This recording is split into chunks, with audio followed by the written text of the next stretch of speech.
ఆచి చికెన్ మసాలా. అసలు సునీల్ నాయక్ చివరి రోజు విచారణ నుంచి వెళ్ళడానికి కారణం భయమా, పారిపోవడమా, ఇంకేమన్నా సంకేతాలు సునీల్ నాయక్కి ఉన్నాయా? జగన్మోహన్ రెడ్డి ముఖ్యమంత్రి అయినాకే రావాలని ఎందుకు అనుకున్నారు? గతంలో ఎందుకని రాలేదు? ఇక్కడ లాస్ట్ రోజు విచారణకు డుమ్మా కొట్టడం అంటే లాస్ట్ రోజు ఏమన్నా అరెస్ట్ చేస్తారేమోనని ఏమన్నా అర్థమైందా? అప్పటి వరకు జరిగిన విచారణలో ఏం జరిగింది?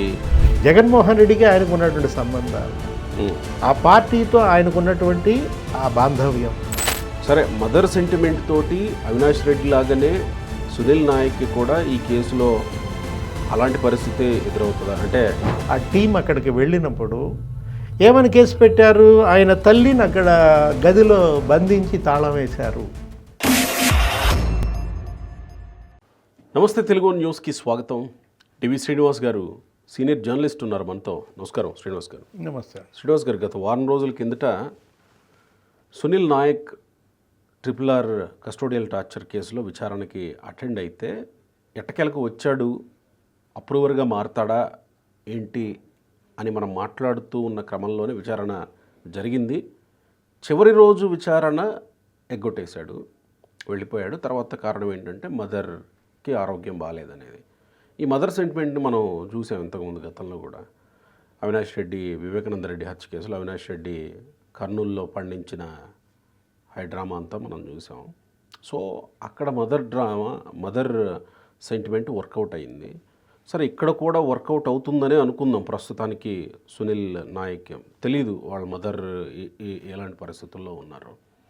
సరే, మదర్ సెంటిమెంట్ తోటి అవినాష్ రెడ్డి లాగానే సునీల్ నాయక్కి కూడా ఈ కేసులో అలాంటి పరిస్థితి ఎదురవుతుందా? అంటే అరెస్ట్ చేశారో లేదో, ఎప్పుడు ఎలా చేశారో తెలియకుండానే అరెస్ట్ చేసాం, మళ్ళీ వెంటనే బెయిల్ ఇచ్చేసామని అన్నారు. అలాంటి పరిస్థితి ఎదురవుతుందా? అసలు సునీల్ నాయక్ చివరి రోజు విచారణ నుంచి వెళ్ళడానికి కారణం భయమా, పారిపోవడమా, ఇంకేమన్నా సంకేతాలు సునీల్ నాయక్కి ఉన్నాయా?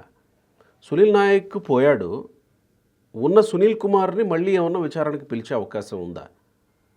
23న మళ్ళీ విచారణకు హాజరు కావాలని హైకోర్టు ఆదేశించింది. దాంతోపాటు 18కి ముందస్తు బెయిల్ పిటిషన్ విచారణ వాయిదా వేసింది. అంటే పోలీసుల దగ్గర అటెండ్ అయ్యే కంటే ముందే ముందస్తు బెయిల్ పిటిషన్ మీద విచారణ జరగబోతుంది. సో వీటన్నింటినీ కరెక్ట్ చేసుకుంటూ వెళితే ఈ కేసులో సునీల్ నాయక్ ఎలా కనపడుతున్నాడు, ఏం జరగబోతుంది అనుకోవచ్చు? అమ్మలు బాగా ఉపయోగపడుతున్నారా? తల్లులు అమ్మని ఇలా కూడా వాడుకోవచ్చా? అంటే అమ్మ బతుకునిచ్చింది, ఇవాళ జైలుకి వెళ్ళకుండా కూడా అమ్మ ఆరోగ్యం కాపాడుతోందా, అనారోగ్యం వంకన? అంటే మీరు చెప్పారు అవినాష్ రెడ్డి, ఇప్పుడు ఈయన సునీల్ నాయక్. ఎక్కడ చేర్చారు సునీల్ నాయక్ అమ్మని? ఆసుపత్రి బీహార్లో, పట్నా ఆసుపత్రి. కర్నూలు తేలేదా? కర్నూలు ఏంటది, విశ్వభారతి హాస్పిటల్లో చేరిస్తే పోయేది కదా. అప్పుడు అవినాష్ రెడ్డి తల్లిని అక్కడే చేర్చినట్టున్నారు. అవును. ఇక్కడి నుంచి ఒక పెద్ద చేజింగ్ నడిచింది. హైదరాబాద్ నుంచి సిబిఐ వాళ్ళు వాహనాలు, ఈయన వాహనంలో ముందుకెళ్ళిపోవటం, అటు పులివెందుల నుంచి వాళ్ళ అమ్మని తీసుకురావటం, కర్నూలులో ఆమెను పెట్టడం, ఆ తర్వాత ఒక 3 రోజులు సిబిఐ వాళ్ళు గెస్ట్ హౌస్లో మకాం వేయటం, ఆయన అరెస్ట్ చేయలేని పరిస్థితి. అప్పటి ఎస్పీఏ చేతులు ఎత్తేసాడు. ఏంటి, అసలు లా అండ్ ఆర్డర్ నా చేతిలో ఉండదు. మొత్తం జగన్మోహన్ రెడ్డి సీఎంగా, ఆయన ఎవరు, అసలు మంత్రులు, ఎమ్మెల్యేలు, హాస్పిటల్ చుట్టూతో 2000 మంది. 2nd ఫ్లోర్లో అమ్మ, 3rd 4th ఫ్లోర్లో అవినాష్ రెడ్డి, ఆయన యొక్క బలగం. పెద్ద డ్రామా, మీరే అన్నారు హైడ్రామా. అంటే అదే గుర్తొస్తుంది. ఇప్పుడు సునీల్ నాయక్ తల్లి అనారోగ్యం, లేకపోతే అవినాష్ రెడ్డి తల్లి అనారోగ్యం, లేకపోతే అసలు దేవిరెడ్డి శివశంకర్ రెడ్డి, ఏది దేవిరెడ్డి శివశంకర్ రెడ్డి కూడా తల్లి ఇవాళ శస్త్రచికిత్స అని చెప్పి ఆయన కూడా బెయిల్ షరతులు సడలించమన్నాడు. వాళ్ళమ్మని పులివెందుల హాస్పిటల్లో ఆపరేషన్ చేయించాలా.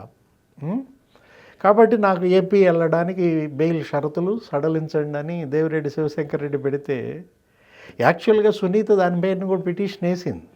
ఏంటి, అసలు వాళ్ళ కోడలు కొడుకు డాక్టర్లు అండి, ఎవరు చైతన్య రెడ్డి, దేవిరెడ్డి చైతన్యరెడ్డి ఆయన భార్య కూడా డాక్టర్సు. అసలు వాళ్ళ కడపలో పెద్ద హాస్పిటల్ ఉంది. శస్త్రచికిత్స చేస్తే శివశంకర్ రెడ్డి తల్లికి కడపలో చేయించాలి, అసలు హైదరాబాద్లో చేయించుకోవాలి. ఎందుకంటే మనకు హైదరాబాద్ ఇక నీకు మెడి టూరిజం, ఇది దేశ విదేశాల నుంచి హైదరాబాద్కి వస్తుంటారు, ఆంధ్రప్రదేశ్ మొత్తం ఇక్కడికే వచ్చుద్ది. అవును కదా.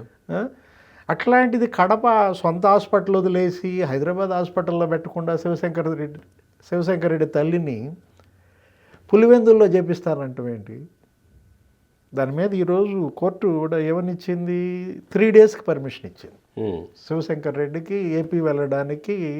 కాకపోతే ఆపరేషన్ డేట్ ఏదో చెప్పండి, ముందు రోజు వెళ్ళండి, తర్వాత రోజు వచ్చేయండి, ఆ 3 రోజులు ఏపీ పోలీస్ నిఘా ఉంటుంది, మీ పర్యటన వివరాలు ఎస్పీకి చెప్పండి అని ఏదో పెట్టింది షరతులు.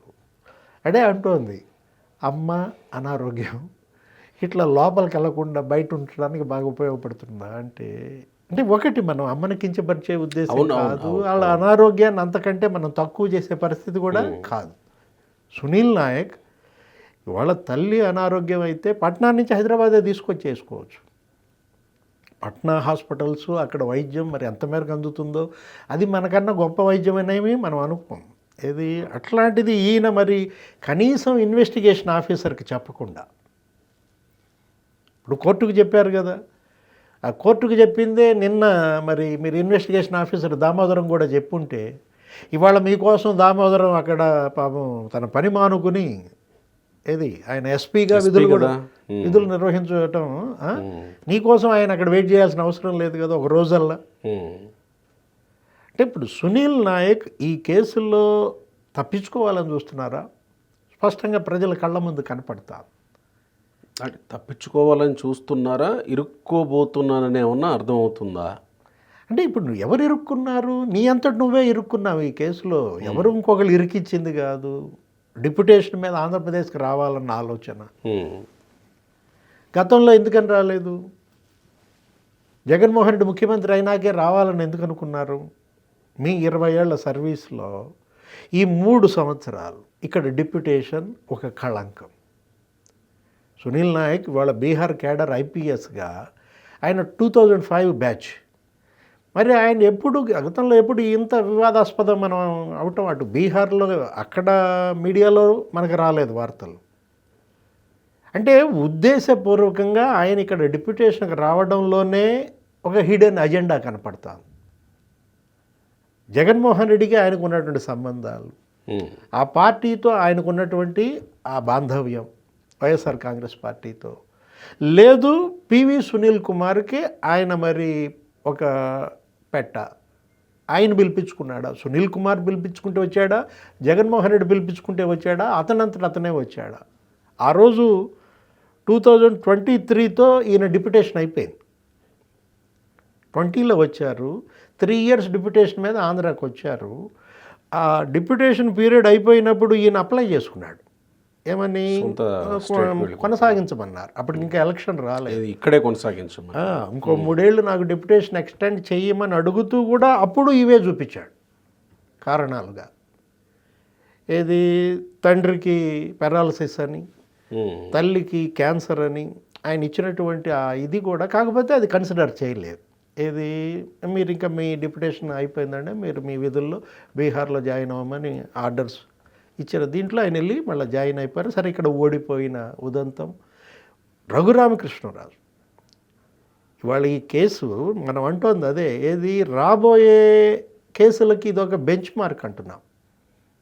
భవిష్యత్తులో ఐపీఎస్లుగా పనిచేసే అధికారులు ఇదొక లెసన్గా తీసుకోవాలి.